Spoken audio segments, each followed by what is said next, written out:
নমস্কার বন্ধুরা, রকমারি রেসিপিস চ্যানেলে সবাইকে স্বাগত। আজকে চ্যানেলের 2 বছর কমপ্লিট হয়ে গেল। এই 2 বছর ধরে দর্শক বন্ধুরা আপনারা যারা আমাদের চ্যানেলটিকে এত সাপোর্ট করেছেন, আপনাদের সবাইকে অসংখ্য ধন্যবাদ। আজকের ভিডিওটা তাই আপনাদের ডেডিকেট করলাম। আজকের রেসিপি হরিয়ালি কোফতা কারি। নরম তুলতুলে এই হরিয়ালি কোফতা কারি বানাতে লাগবে 500 গ্রামস মটরশুঁটি ছাড়িয়ে নিয়েছি। মটরশুঁটিটা মিক্সিতে ঘুরিয়ে পেস্ট বানিয়ে নিতে হবে। নিয়েছি 100 গ্রামস পনির, 50 গ্রামস কাজু, অল্প কিছু ধনেপাতা, 3টে পেঁয়াজ, 2টো টমেটো, 3টে তেজপাতা, 4টে লবঙ্গ, 2 টিস্পুন গোটা জিরে, একটা কাঁচা লঙ্কা, একটা শুকনো লঙ্কা, একটা এলাচ, 1 ইঞ্চি দারচিনি আর 1 ইঞ্চি আদা। প্রথমে একটা বাটিতে পনির নিয়ে পনিরটা এরকমভাবে ম্যাশ করে নেব। ভালো করে ম্যাশ করা হয়ে গেছে হাত দিয়ে। এবারে মটরশুঁটিগুলো যে পেস্ট বানিয়ে রেখেছিলাম মিক্সিতে ঘুরিয়ে, সেই পেস্টটা পনিরের সাথে মিশিয়ে দিলাম। এইবারে দিলাম 2 টেবিল স্পুন ময়দা আর 2 চামচ কর্নফ্লাওয়ার। আপাতত এটাই দিলাম। এরপরে যদি মনে হয় বাইন্ডিংয়ের জন্য লাগবে তখন দেব। দিলাম 1 চামচ নুন, 1 ছোট চামচ হলুদ, 1 ছোট চামচ কাশ্মীরি লাল লঙ্কা গুঁড়ো, 1 ছোট চামচ গরম মশলা গুঁড়ো। এইবারে ভালো করে হাত দিয়ে এভাবে মেখে নিলাম। হাতের মোশনটা লক্ষ্য করো, এইভাবে পনিরটাকে কিন্তু একেবারে সুন্দর করে মিশিয়ে দিতে হবে। এই মোশনে কিন্তু সবটা ভালো করে মেখে নিতে হবে। ভালো করে মাখা হয়ে গেছে। যখন এরকমভাবে বল আকার দেওয়া যাচ্ছে, তার মানে বাইন্ডিং একদম প্রপার আছে, মাখাটা একদম ঠিকঠাক হয়েছে। তাই আর ময়দা বা কর্নফ্লাওয়ার অ্যাড করতে হবে না। যদি আপনাদের লাগে আপনারা অ্যাড করবেন। এইবারে একটা প্লেটে আমি ভালো করে তেল দিয়ে গ্রিস করে নিলাম। এই প্লেটের উপর আমি কোফতাগুলো বানিয়ে রাখবো। হাতেও তেল লাগিয়ে নিয়েছি। এইবারে এরকম ছোট ছোট বলের আকৃতি করে কোফতাগুলো তৈরি করব। সুন্দর করে এরকম বলের আকৃতির কোফতা আমি বানাবো। একটু একটু করে মিশ্রণটি নিয়ে এরকমভাবে হাতটা এই মোশনে ঘুরিয়ে এরকম বলের আকৃতি করে কোফতাগুলো বানিয়ে নিতে হবে। এইভাবে সবগুলো কোফতা বানিয়ে নেওয়া হলো। এইবারে উপর থেকে ছড়িয়ে দেব একটু শুকনো ময়দা। বেশি না, এরকম অল্প করে শুকনো ময়দা ছড়িয়ে দেব। নেক্সট স্টেপ, গ্যাসে বসিয়েছি কড়াই। কড়াই গরম হলে তাতে দিয়েছি সাদা তেল।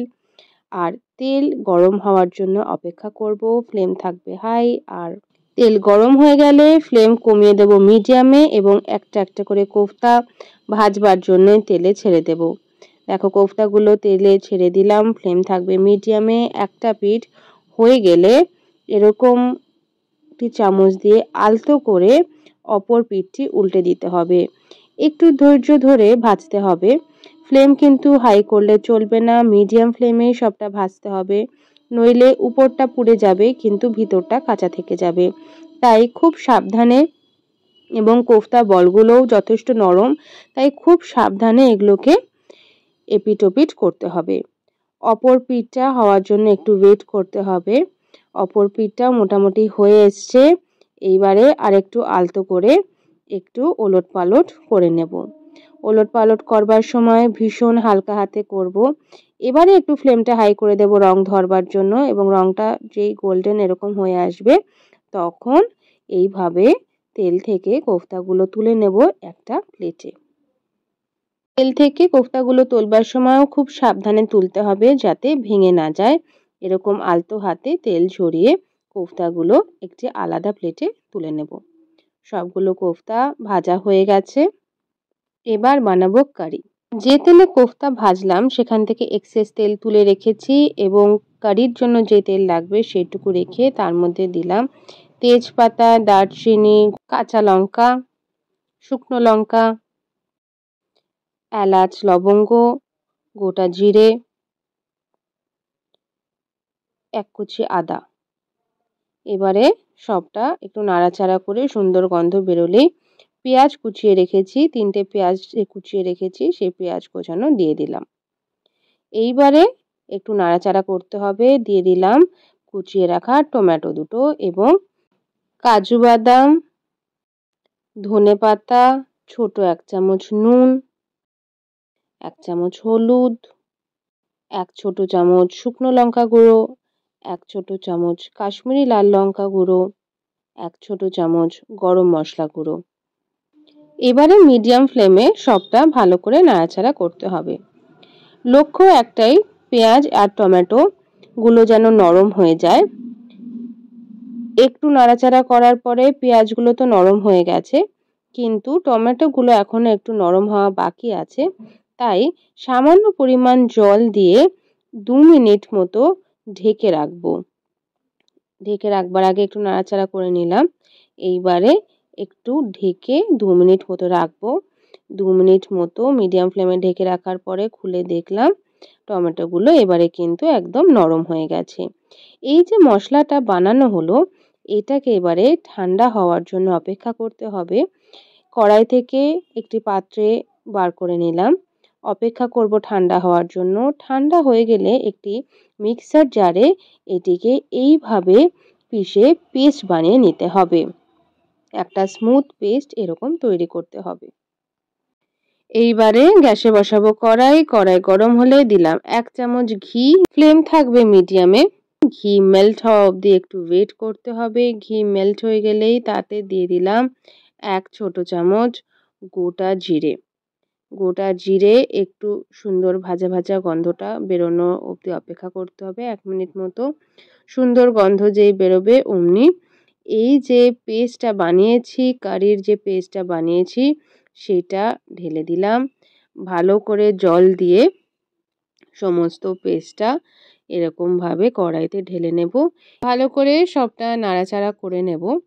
সবটা মিডিয়াম ফ্লেমে কিছুক্ষণ নাড়াচাড়া করে নেওয়ার পরে ফ্লেমটা করে দেব হাইতে। ক্রমাগত নাড়াচাড়া করতে হবে যতক্ষণ না গ্রেভিটি ফুটতে শুরু করে, যাতে নিচে কোনোভাবে না লেগে যায়। ফুটতে শুরু করেছে, এবার দিলাম ছোট 1 চামচ চিনি। আবার সবটা ভালো করে মিশিয়ে নেব। এইবারে ফ্লেম করব মিডিয়ামে, দেব 1 বাটি দুধ। সবটা ভালো করে আবার মিশিয়ে নেব এবং এরপরে আবার গ্যাস করে দেব হাই। আবার নাড়াচাড়া করব যতক্ষণ না গ্রেভি এইভাবে ফুটতে শুরু করে। গ্রেভি ফুটতে শুরু করে দিয়েছে। এবারে আবার একটু সবটা নাড়াচাড়া করে গ্যাস অফ করে দেব। শেষে দিয়ে দেব 1 চামচ ঘি, 1 ছোট চামচ কেওড়া জল, 1 ছোট চামচ গোলাপ জল। সবটা ভালো করে মিশিয়ে নেব। এইবারে এই যে গ্রেভি রেডি হয়ে গেল, সেই গ্রেভি এরকমভাবে হাতা দিয়ে তুলে এই কোফতাগুলো যে ভেজে রেখেছিলাম তার উপরে এইভাবে ছড়িয়ে দেব। কোফতাগুলোকে কিন্তু গ্রেভির মধ্যে ফোটাবো না, কারণ কি কোফতাগুলি খুবই নরম, গ্রেভিতে ফোটালে কিন্তু কোফতাগুলি ভেঙে যাবে। তাই কোফতাগুলো একটি প্লেটে রেখে উপর থেকে এইভাবে গরম গ্রেভিটা ছড়িয়ে দেব। কিছুক্ষণ সময় দেব, তাতে এই কোফতার মধ্যে গ্রেভি ভালো করে ঢুকে যাবে। কেটে দেখিয়ে দিচ্ছি, দেখো কি সুন্দর নরম হয়েছে কোফতাগুলো। এই হরিয়ালি কোফতা কারি স্বাদে গন্ধে অসাধারণ। ভাত, পরোটা, রুটি যে কোনো কিছুর সাথেই এই হরিয়ালি কোফতা কারি খেতে খুবই ভালো লাগে। আশা করি ভিডিওটি আপনাদের ভালো লেগেছে। ভিডিওটি সম্পূর্ণ দেখার জন্য অসংখ্য ধন্যবাদ।